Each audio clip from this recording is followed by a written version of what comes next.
Welcome back to concept class जो हम लोग लॉजिक फैमिली पे चल रहे थे। जहाँ तक पिछले वीडियोस में हम लोगों ने देखा था तो टीटीएल के फेज स्प्लिटर तक की बात हुई थी और थोड़ा बहुत जो पार्ट टीटीएल का बचा हुआ है मुझे लगा था कि वो क्लासरूम में भी हो जाएगा, कोई बात नहीं, वहाँ भी करेंगे। और यहाँ जो बातें थोड़ी बहुत वही बातें करेंगे but with the help of LT spice simulation के थ्रू वो लोग हम वो बातों को देखेंगे भी सॉरी और उसको अप्लाई करेंगे। तो सबसे पहले हम लोग फटाफट टीटीएल की सर्किट बना लेते हैं। ये मैंने पहले भी आपको इंटरफेस ये बताया हुआ है कि ये एलटी स्पाइस का इंटरफेस है, free of cost circuit analysis software है ये। इसमें कोई बहुत खर्च नहीं है और ये फ्रीली अवेलेबल है। तो सबसे पहले हम अपने कंपोनेंट ऐड करेंगे। तो टीटीएल में हम दो इनपुट टीटीएल ले रहे हैं, मल्टीमीटर ट्रांजिस्टर नहीं ले रहे हैं। इसलिए नहीं ले रहे हैं, जो हम लोग करते हैं, जो हमारे यहाँ लैब में है एक्सपेरिमेंट, वही हम लोग यहाँ पर वही सर्किट, एग्जैक्टली वही सर्किट हम लोग बनाएंगे और देखेंगे, ताकि आपको वो कोई कन्फ्यूज़न ना रहे कि कहाँ पे क्या चीज़ें कैसे हो रही हैं। ओके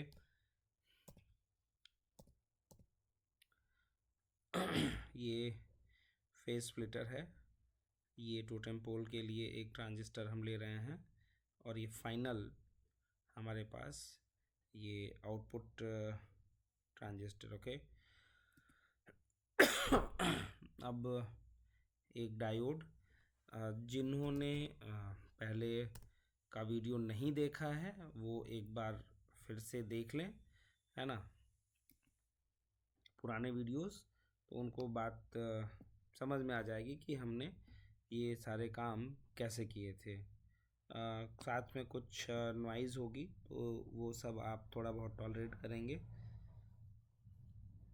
और हम कोशिश करेंगे कि वो चीज़ें चलती रहें।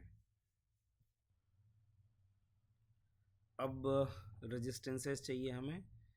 यहाँ पर रेजिस्टेंस ले लिया हमने, ये एक 4 किलो ओम का, ये फेज स्प्लिटर के लिए। पिछले उसमें हमने देखा था कि फेज स्प्लिटर में जो हम रेजिस्टेंस इस्तेमाल कर रहे हैं, अगर उसको हम बदल दें, वो वैल्यूज़ बदल दें, तो how the output of phase splitter can affect the total output. Okay, वहाँ पे ये पार्ट हमने नहीं लगाया था। ये जो टोटेम पोल और आउटपुट ट्रांजिस्टर, यहाँ पर Q5 दिख रहा है, Q4 और D1 दिख रहा है जो टोटेम पोल अरेंजमेंट में ये हमने डिस्कस नहीं किया था, हमने केवल फेज स्प्लिटर तक की सर्किट डिस्कस की थी। ओके, अब हम अपनी वायरिंग कर लेते हैं। वायरिंग के लिए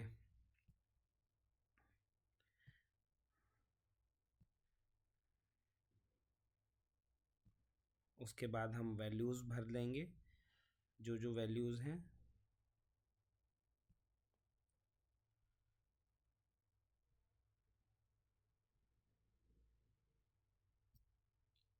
ओके ओके, ये ट्रांजिस्टर थोड़ा सा नीचे होना चाहिए या थोड़ा सा ये ऊपर होना चाहिए। अभी कर लेते हैं इसको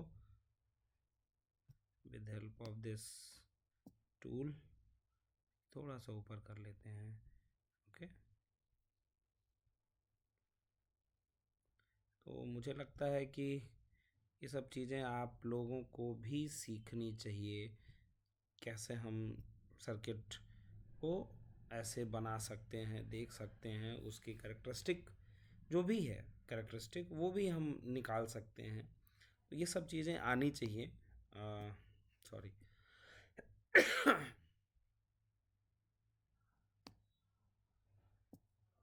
अब क्योंकि अब आप बीएससी थर्ड ईयर में हैं, तो ये आपको ध्यान में रखना है कि अब आपको हायर एजुकेशन में जाना है, पीजी, पीएचडी और या इंटीग्रेटेड कोर्स अगर आप ज्वाइन करते हैं, तो ये सब चीज़ें बहुत मायने रखती हैं। जैसा कि मैं बार बार कहता हूँ कि आपका सिलेबस या जो भी हम पढ़ रहे हैं वो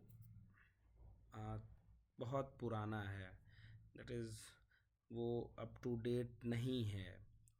ओके, तो जिसकी वजह से आपको उन बच्चों के साथ कॉम्पिटिट करना है जो ये सब जानते हैं, पढ़ते हैं, सीखते हैं। आपका कंपटीशन उन बच्चों से है। ओके, तो base of both input transistors are connected and the collector is connected in this fashion कि इनपुट ट्रांजिस्टर के जो कलेक्टर टर्मिनल हैं वो फेज स्प्लिटर के बेस पे जा रहे हैं। ठीक है, अब हमारे पास वोल्टेज सोर्स और ग्राउंड बचता है, तो हम एक काम करेंगे, एक ट्रांजिस्टर को हम 5 वोल्ट का वोल्टेज सोर्स दे देंगे और दूसरे को वेरी करेंगे, बिकॉज ये तो हम लोगों ने डिस्कस कर लिया है कि व्हेन एक भी इनपुट का टर्मिनल, एमीटर टर्मिनल अगर लॉजिक लो पर होगा, वो वोल्टेज के टर्म में हम लोग देखेंगे, पिछली बार भी हम लोग देख चुके हैं वो sorry, that was around 1.5 and above, और अगर ये ट्रांजिस्टर नहीं था तो that was around 0.5 and above.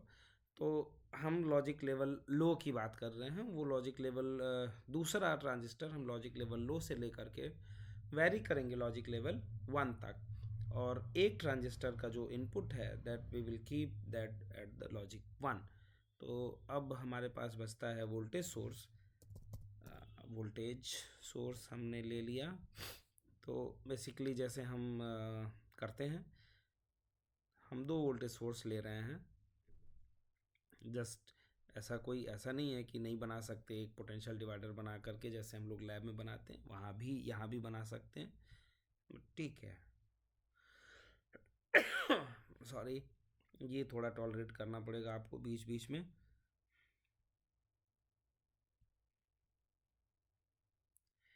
एक ही ग्राउंड लगा करके सबको हम जोड़ सकते थे, है ना, ऐसा कुछ भी नहीं है कि हमने 3 ग्राउंड लिए। तो रेफरेंस वोल्टेज हमारा एक ही है, इसके कहने का मतलब ये हुआ।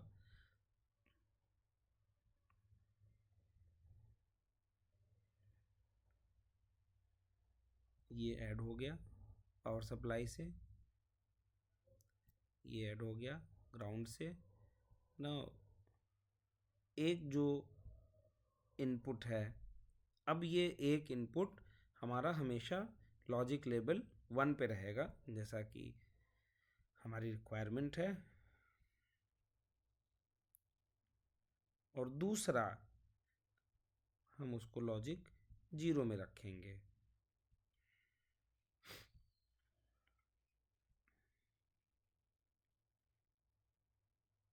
अभी ये सर्किट कंप्लीट हो गई है, but what we have to do, we have to give the values, है ना। तो जैसा कि हम लोग देख रहे थे कि this was 4 kilo ohm, this was जो सर्किट हम लोगों ने पढ़ी है जो पुस्तक में, वही हम लोग लेकर के चल रहे हैं। 1.4 K, this was 1 K, this was 100 ohms। एक जगह सर्किट छूटी हुई है 100 ohms।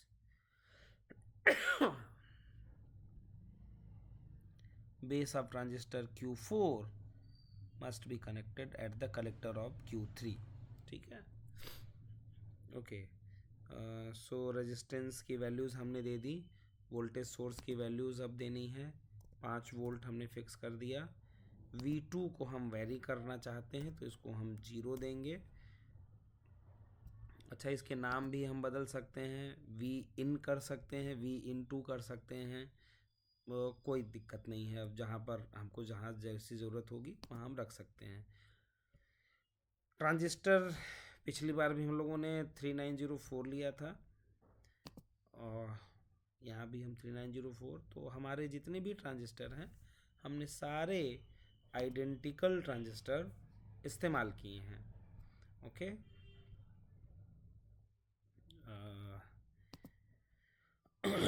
उसके बाद हम पॉइंट डेजिग्नेट करेंगे कि कहाँ कहाँ के पोटेंशियल या करंट हमें देखनी है, और वो हम देखेंगे कि कैसे वो काम कर रहा है। ओके, एंड दिस डायोड, कोई भी एक हम सिलिकॉन का डायोड ले लेते हैं।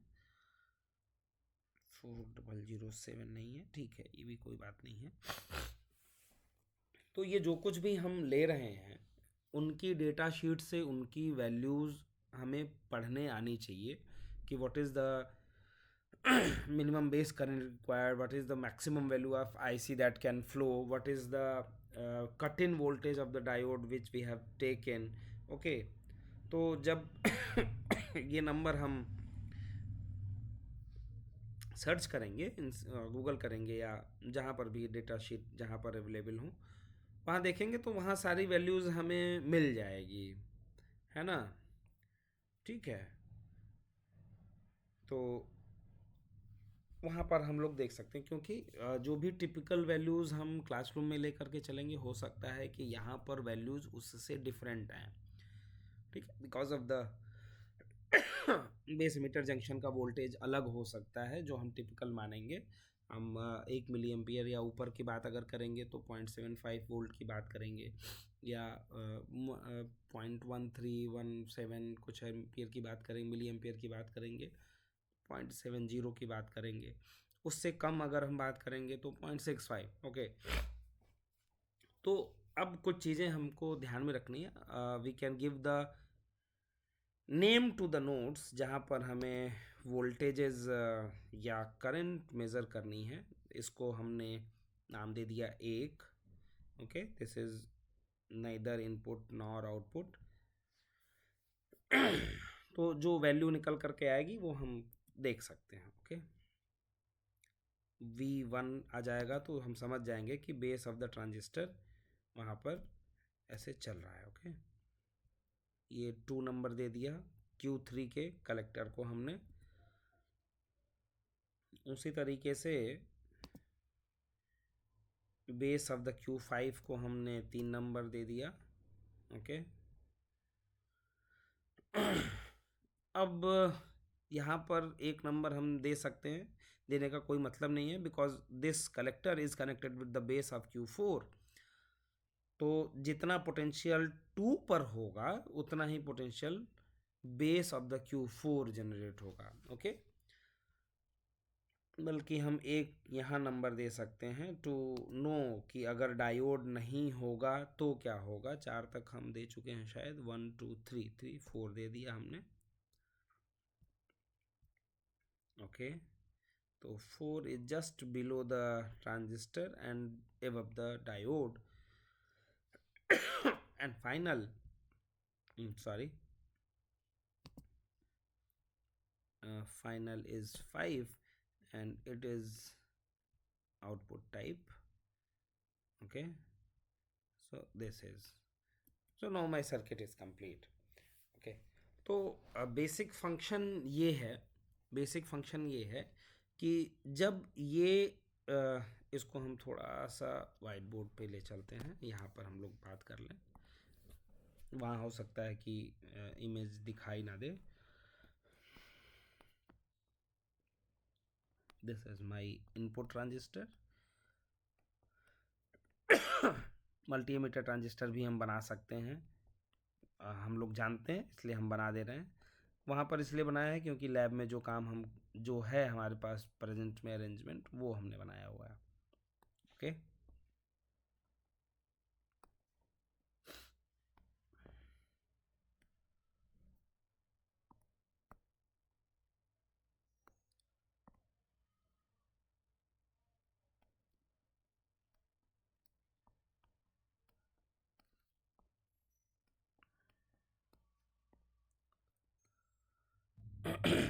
तो ये अरेंजमेंट है अपने पास।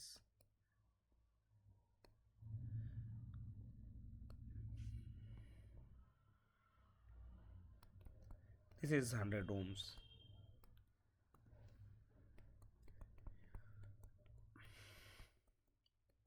5 volt, 4 kilo ohm, 1.5 kilo ohm, 1 kilo ohm, this is grounded and output is being taken from this terminal.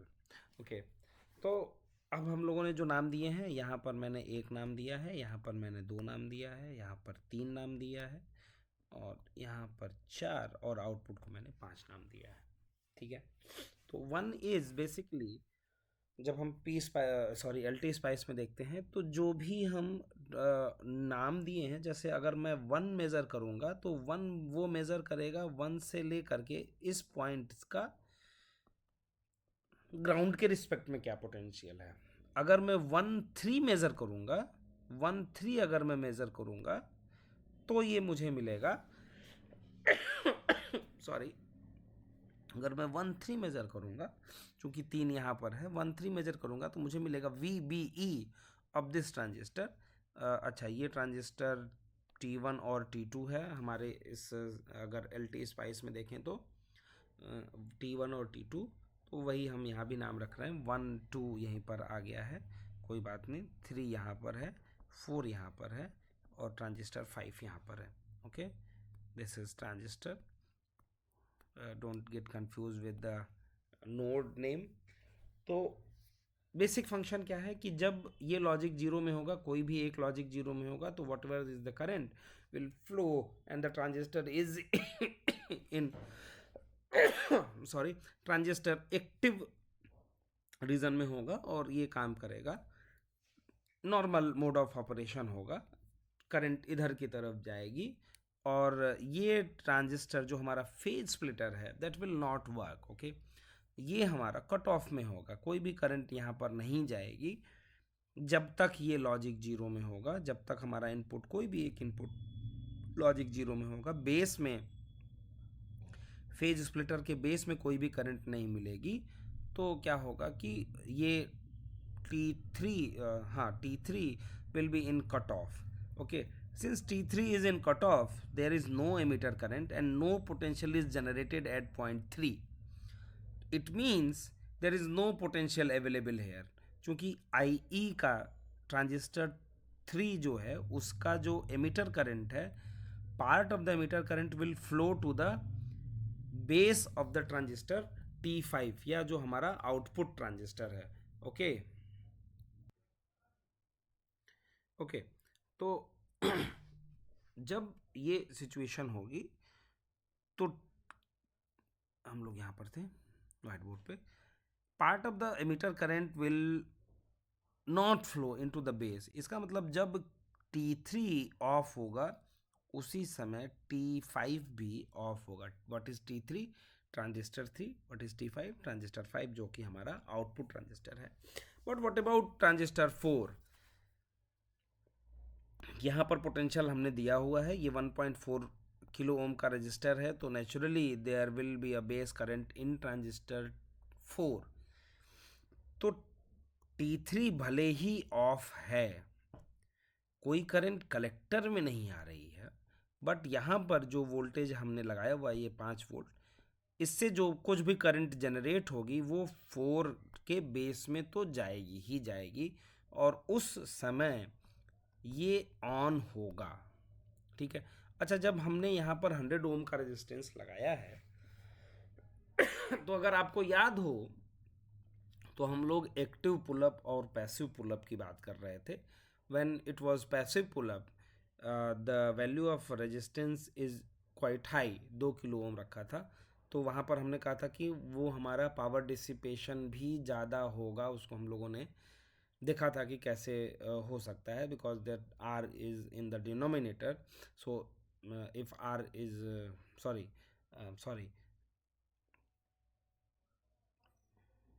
Power dissipation, ठीक है, तो दैट विल बी हाई, और जो हमारा that will be high because of the तो दो बातें थी वहाँ. एक तो pull up, active pull up, passive pull up में हमको वो पुल करना था, जो स्ट्रे कैपेसिटेंस बना हुआ है उसको अगर हम कम करना चाहते हैं, वो टाइम कांस्टेंट हम कम करना चाहते हैं, तो R we have to put smaller. और अगर हम आर स्मॉल रखते हैं तो हमारा power dissipation will be higher. तो हमने वहाँ पर कहा था कि एक हमें ऐसा डिवाइस चाहिए होगा, एक्टिव डिवाइस चाहिए होगा, जो नीड के अनुसार अपना जो रेजिस्टेंस है वो कम या ज़्यादा कर सके। तो जब उसे यहाँ पर जो कैपेसिटर लगा हुआ है वो इसके थ्रू चार्ज हो रहा है, तो उसका टाइम कांस्टेंट आर सी कम हो, यानी कि जब आउटपुट को हाई होना हो तो उसके लिए आर का वैल्यू कम हो, लेकिन जब वो डिस्चार्ज होना हो इस पाथ से तो हमारा जो पावर डिसिप तो दोनों चीज़ें कंपनसेट रहें। तो हमें पता है कि जब ट्रांजिस्टर एज ए स्विच काम करता है नेचुरली, तो अगर ट्रांजिस्टर ऑन रहता है तो that will provide low resistive path, और जब ट्रांजिस्टर ऑफ होता है तो that provide high resistive path. ठीक है ना, तो उसकी इस प्रॉपर्टी को हम यहाँ पर इस्तेमाल कर रहे हैं, ट्रांजिस्टर की उस प्रॉपर्टी को हम इस्तेमाल कर रहे हैं। तो वहाँ से वो बात निकल के आ रही है कि this will provide a low resistive path, जिसकी वजह से हमारा टाइम कांस्टेंट कम हो जाएगा। तो जो हमारा स्ट्रे रेजिस्टेंस का जो स्ट्रे कैपेसिटेंस का जो चार्जिंग टाइम है दैट विल बी स्मॉलर, और हमें आउटपुट जल्दी से मिल जाएगा। ठीक है ना।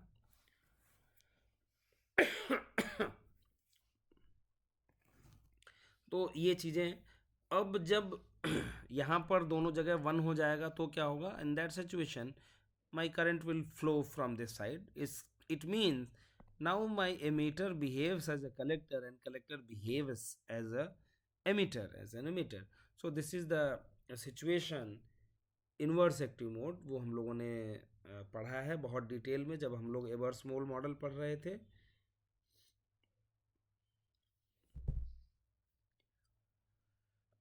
What about the current? The current from emitter to collector will be very very small, because we know alpha I is very small, around 0.1, where alpha n is design, means this is the designing part of the transistor, 0.98 0.898 या 0.99, ये सब हम लोगों ने बहुत detail में discuss किया हुआ है। So there will be very small amount of the current which can flow from emitter to collector. So largely हमें जो भी करंट T3 के बेस में मिलेगी that will come from the base of this transistor, input transistor, और वो T3 में जाएगी and make this transistor on. और जब ये ट्रांजिस्टर ऑन होगा तो current instead of going this path, this will follow this path. Okay, अब वो T3 के कलेक्टर में आएगी एंड सिमिलरली वो T3 के एमीटर में जाएगी, and the part of the current will flow to the base of the transistor 5। Okay, transistor 5 के बेस में जाएगी, एंड उसका नतीजा ये होगा कि ट्रांजिस्टर 5 ऑन हो जाएगा, और जैसे ही ये ऑन होगा तो what we will get the output logic 0। So ये सिचुएशन तब आएगी जब हमारे सभी इनपुट लॉजिक 1 पे होंगे। So this is the working of TTL।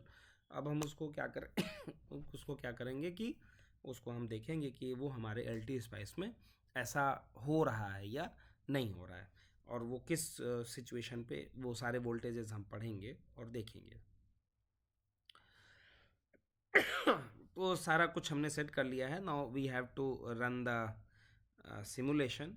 इसमें हमें DC स्वीप में जाना है, DC को हमें चेंज करना है, विच इज़ द सोर्स, हमारा V2 सोर्स है, लीनियरली हम बढ़ाएंगे। Start value will be 0 volt, stop value will be 5 volt, increment हम दे रहे हैं 0.5 वोल्ट का, कम भी दे सकते हैं। हमको केवल यहाँ पर एक आइडिया लेना है। ओके, सो अब यहाँ पर हम जहाँ पर भी वोल्टेज या करंट मेज़र करना चाहते हैं वो हमें मिल जाएगा। Okay, like if you want to know the potential at 0.1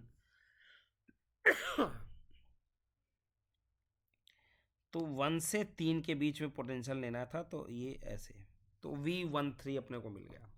So what is the V13? V13 is something like, ये नीचे एक्स एक्सिस पे हमारा इनपुट वोल्टेज है, इनपुट वोल्टेज हम कैसे कैसे दे रहे हैं वो है,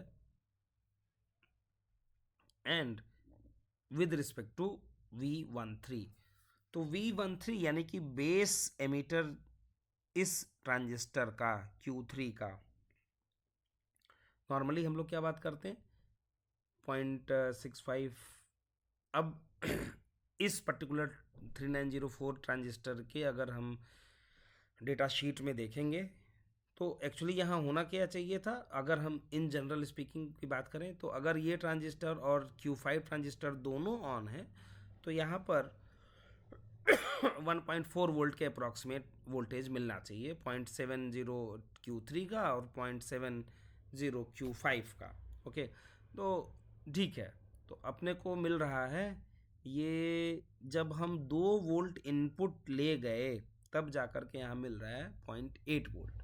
ओके, अच्छा, तो अब अपने को देखना ये है कि कौन सा ट्रांजिस्टर कैसे ऑन होगा या ऑफ होगा। इसी समय अगर हम 5 को देखें, ओके, सो दिस इज, अगर हम 5 को देखें तो this is the output, and you know कि टीटीएल का आउटपुट ये, एंड दिस, ये जो लीनियर आप देख रहे हैं, this must have the slope of 1.4 divided by 1, यानी कि 1.4 का स्लोप यहाँ पर मिलना चाहिए हमें, ठीक है ना। क्यों मिलना चाहिए? Because this transistor is working as an amplifier, because we want to work this phase splitter को, हम चाहते हैं कि उस तरीके से काम करें।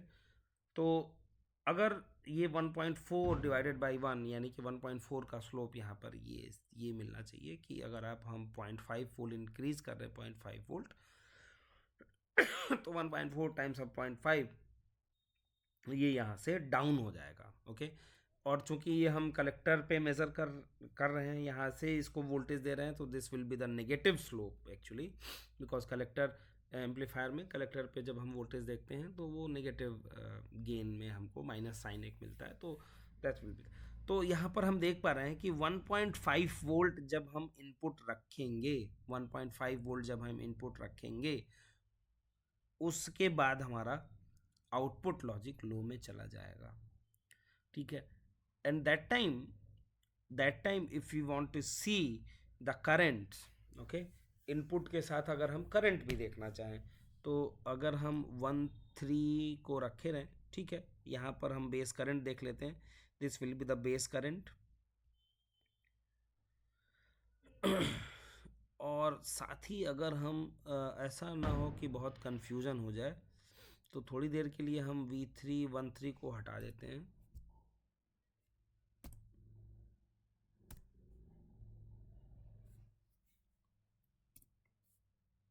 so this is the base current of the phase splitter। Okay, तो यहाँ पर आप देख रहे हो कि बेस करंट एक्सिस यहाँ पर है, इसकी बेस करंट की 0 है शुरू में 1 वोल्ट तक, उसके बाद कुछ बनना शुरू होता है तो वही है कि यहाँ पर जब हमारा 0.8 से 0.8 वो कांस्टेंट हुआ था, अगर आपको याद हो तो हमने जो बात की थी या जो भी बात हम कर रहे हैं क्लासरूम में, वहाँ पे हमने 1.4 1.5 वोल्ट एज्यूम करके चले हैं, ठीक है, ठीक है, तो वो more or less depends on the characteristic of that particular transistor which we are using, उसका HFE कितना है, उसका कट ऑफ क्या रेंज है, उसके पैरामीटर्स क्या हैं, उसके बाद वो बढ़ना शुरू होता है और 1.5 के बाद वो बढ़ता है, और ठीक उसी समय अगर हम Q5 का बेस करंट देखना चाहें तो वो उसका भी बिहेवियर सिमिलर होगा,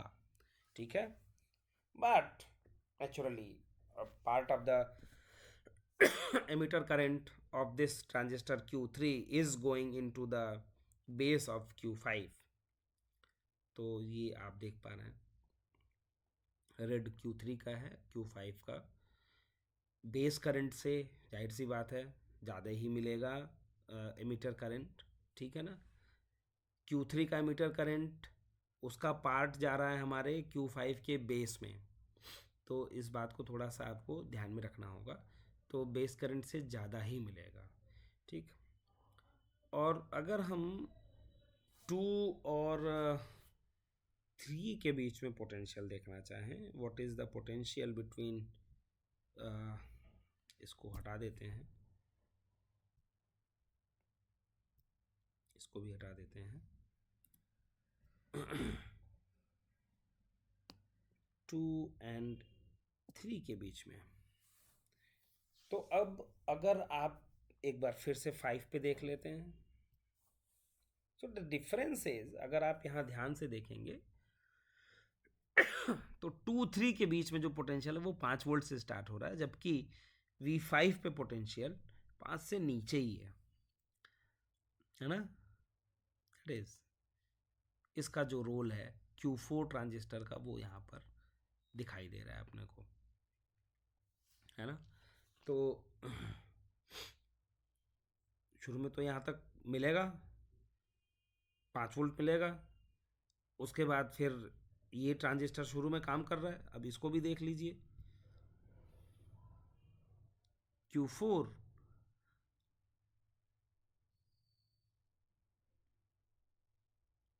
वेरी स्मॉल करंट यहाँ पर हमें मिल रही है, ठीक है। और ये पोटेंशियल 4 तक का पोटेंशियल बहुत ज़्यादा हो जाएगा। 1 मिनट, उसको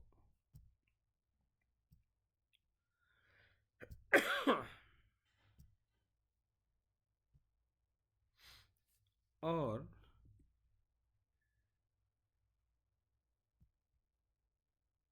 यहाँ से यहाँ तक का पोटेंशियल 2, 4 एंड 2, 5। तो 2, 4 एंड 2, 5 का जो पोटेंशियल है, 2, 4 is light green, 2, 5 is green. तो वो ये सारे वैल्यूज़ इनपुट के साथ हैं। मतलब इनपुट अगर 0.5 वोल्ट है तो क्या होगा कि दोनों ही जगह कोई पोटेंशियल डेवलप नहीं होगा। 0.5 से जैसे जैसे आगे बढ़ेंगे हम, तो 2-4 के बीच में, 2-4 के बीच में डायोड अगर नहीं होता तो क्या होता, ये ट्रांजिस्टर कंडक्ट, इधर से करंट इधर आती। कहने का मतलब ये हुआ कि अगर ये डायोड नहीं होगा तो T4 को कंडक्ट करने के लिए मिनिमम पोटेंशियल यहाँ पर कितना चाहिए, ideally speaking this VBE plus 0.75, यानी कि 1.5 वोल्ट यहाँ से यहाँ तक हमें चाहिए होगा यहाँ पर। तो यहाँ पर मिनिमम अगर हम टिपिकली बात करें तो 0.14 वोल्ट भी होगा अगर, तो वो कंडक्ट करेगा। मैक्सिमम करंट जब जाएगी तो 1.5 वोल्ट वहाँ पर मिलेगा। तो अगर ये डायोड नहीं होता तो 0.75 या 0.65 के ऊपर जैसे ही हम यहाँ पर पोटेंशियल जनरेट होता, वो करंट इधर जाने लगती।